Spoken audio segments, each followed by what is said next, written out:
চাঁদাবাজদেরও মুক্তি হবে। 24-এর গণ অভ্যুত্থানে ফ্যাসিবাদের পতন হয়েছে, গণতন্ত্রের মুক্তি হয়েছে, খালেদা জিয়ারও মুক্তি হয়েছে, বিএনপির নেতা কর্মীদেরও মুক্তি হয়েছে। তো আমরা যেই কথা বলি 6 মাস 1 বছর পরে হইলেও তা বাস্তবে ফলে।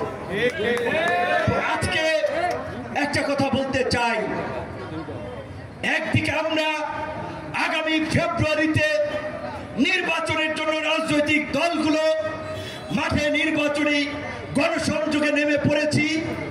নির্বাচন হবে আমরা আশাবাদী, মানুষ ভোট দিয়ে জনপ্রতিনিধি নির্বাচন করবে, মানুষের মধ্যে একটা আগ্রহ উচ্ছ্বাস রয়েছে। আরেকদিকে আবার নির্বাচনের আকাশে কালো মেঘের ঘন ঘটাও কিন্তু আমরা দেখতে পাচ্ছি। কাজেই আজকে গণ অভ্যুত্থানের শক্তি সমূহ বিএনপি যদি সরকারকে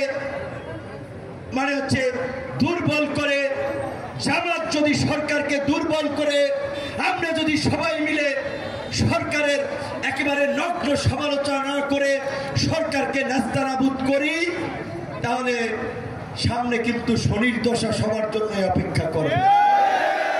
কিন্তু আব্দুর রহিম নামের একটি বালক হারানো গিয়েছে।